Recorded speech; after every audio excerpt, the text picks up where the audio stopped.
Hello friends, now we are going to discuss about the historical research and mainly some basic conceptual methods and problems pertaining to it and recent trends as well. As you know that history research is pertaining to the study of a past and historical research involves a process that examines a number of combinations of events in order to uncover accounts what happened in the past. But it is not sufficient. Historical research is always about kind of thinking in present and thinking about the past. So your thought process is rooted in the present and you're thinking about your past. So in a way, what segment of past is useful for your present identity, present several problems. In that way, you are retrieving some segment of the past and writing history. Now, from that viewpoint, I would like to today discuss about some basic stages and basic nuances of historical research. As you know that there are the basic stages of research. First of all, one has to formulate the problem. Then you'll have to think about the strategy according to the nature of the problem. And there, most important thing is you should know what is the existing gamut of knowledge based on the theme, topic which you have chosen for history research, and what is then left out or what perspective is still missing, what are the lacunae in the existing body of knowledge pertaining to historical research, and that lacunae, that gaps, that kind of missing aspect of historical knowledge I am going to feel. In that way, survey of secondary literature is very important in the beginning of any historical research. Then you'll have to have a kind of a sample size or the gamut of primary data, primary uh, kind of a collection of data, the strategies by which you are going to collect data, then you in which way you are going to organize, process your data, and last but least not least, data analysis, then generalization of your data, and the last stage of your research is always theorizing your conclusions. So these are the basic stages of doing study research in history. Now, friends, we'll think in detail about the research strategy and conceptual clarity. After discussing all these basic stages of historical research, before you go to the field, you'll have to be equipped with some of the basic concepts, basic misunderstandings, basic stereotypes, and a kind of basic problems which you afterwards face in your research journey. There are some basic concepts like micro and macro history. So micro history is, in very minute level you are going to discuss or a kind of analyze the processes in in social organization, in social kind of relationship, as far as the local interaction of within community or within communities in the short, very small geographical extent has to be discussed. That comes under the level of micro. And then when you are discussing about micro, you should know about the macro, that is the larger processes in the area. For example, if I am doing some research in small district like my district, like Dhulia district in Maharashtra, when I'm discussing a particular social relationship and kind of interaction pattern in that district in the historical times, I should be aware about the larger at Maharashtra state or region level. What were the alignments and what were the processes? which were largely overarchingly faced by the then contemporary Maharashtra society. So this is the difference between the micro and macro. In between, there is recently news new concept has arisen, that is meso, new meso, history as such. So the joining line, because the larger currents which are happening at state or regional, larger geographical extent level, definitely impress, definitely dictate terms to the micro level relationships. That kind of understanding you should first of all evolve and understand. Then and then only you can see, you can collect number of data from the field. Then another concept is meta narratives. Meta narratives are like mahat kathan, what we call in Hindi, that are most of the periods in history are labeled by particular persona, particular personality, or particular event, as if there was nothing happened during that segment of time. For example, in our modern Indian freedom movement, we call a particular 20 years for as a era of Tilak era or Gandhi era. Of course, their movements were very important. Their movements are very important between, say, for example, Gandhi from 1920 to 47. His movements were very important, but it doesn't mean that nothing had happened, nothing was done by the other people as such. So, we'll be bringing into the light of the contribution of other leaders, other people who otherwise their contribution was suspended, made invisible in the history writing, and then you are bringing them in light. Then next concept is discourse.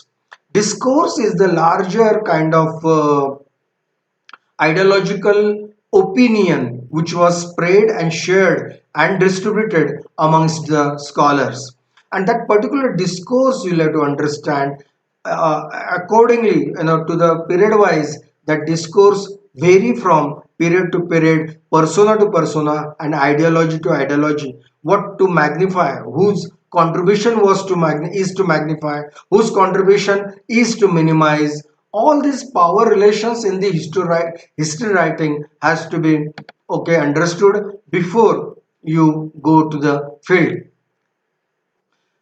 Next concept is very important, that is historicism and new historicism, because all these texts literature which was rooted in a particular century, particular time period, always carry the mentality and psyche of that century or that particular period as such. Students always ask me ki whether exactly Ramayana or Mahabharata had happened or not, where these characters of the composition or the literary work of Ramayana were really existing or not. I tell them कि I don't know whether they are existing or not, but Ramayana is very important for me as a source of history, as a composition by which I can peep into then contemporary psyche, then contemporary socio-cultural, economical relationships, and kind of scenario. So all these compositions are always rooted in then contemporary, when they were composed, when they were produced, that particular psyche. It's the job of historian to unearth, to discover, to reveal that reality which was embedded in the particular production of literary work. New historicism, New historicism, friends, is more concerned about the power relations in the society.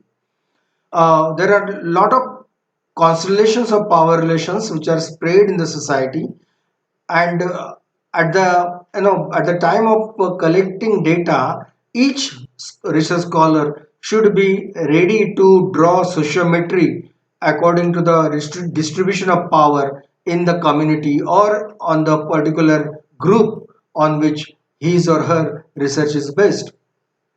The next point is about next concept is about cultural materialism.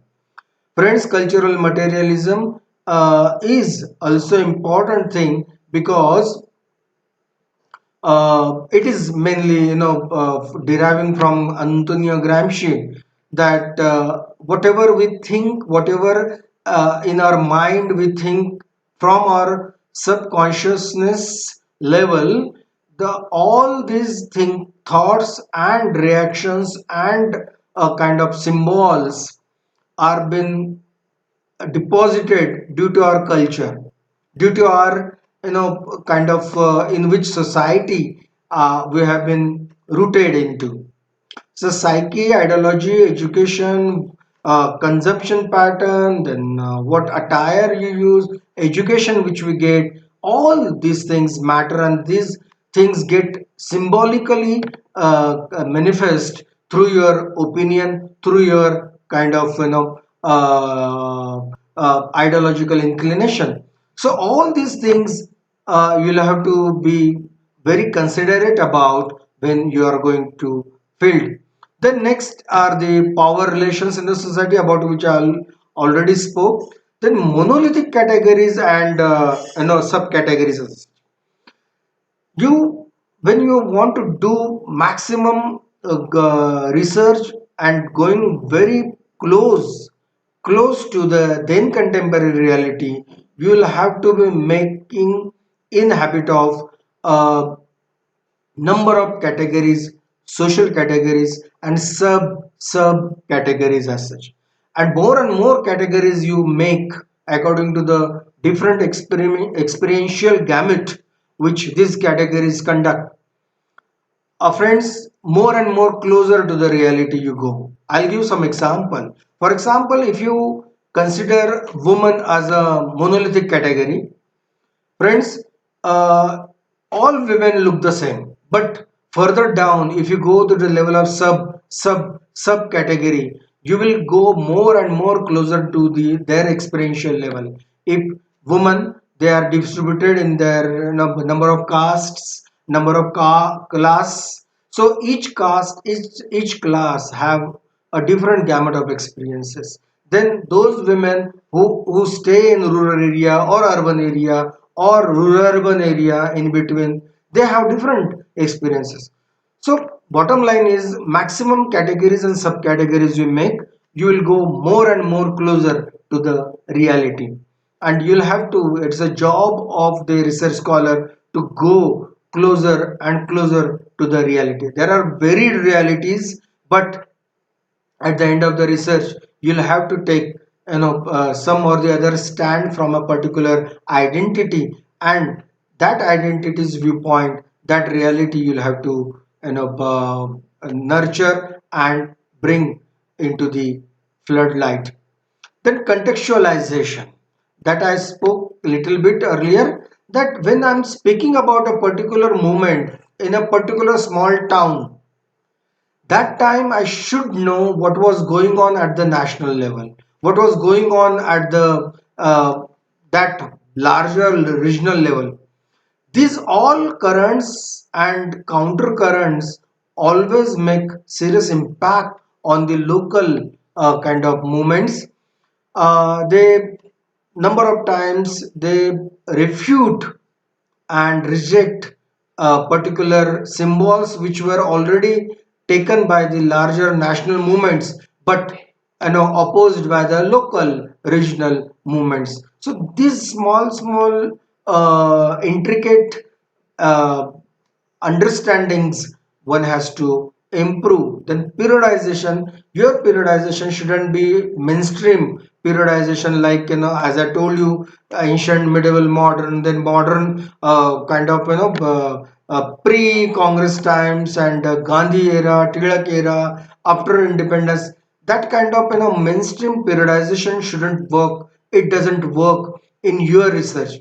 According to your topic, periodization should be evolved, and that will get evolved according to your data collection, according to your understanding of your data. For example, if I'm working on workers, And in workers also, if I'm working on Dalit workers or women workers, so I can concentrate on that particular category and think about their movement. So you can, at the end of the research, can say that women in working class, for example Mumbai, were in before 40s, from 1920 to from 1900 to 1940, they were not on big number in the middle working class group, but after 40, on a big way, they started getting recruited in the mills of Mumbai.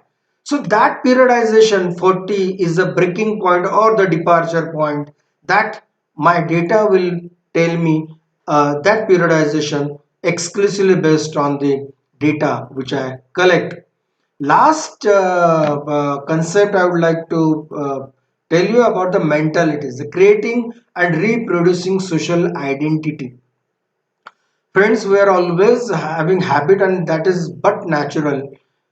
But we'll have to get away, unlearn certain things before you go to the field or before you go for the collection of data. We always embedded with the today's contemporary identity politics that shouldn't make impact on our data collection. That shouldn't rule. That shouldn't dictate terms to our conclusions and kind of understanding which make on our sources and data collection as such. I'll stop over here. Thanks for listening me. Thank you.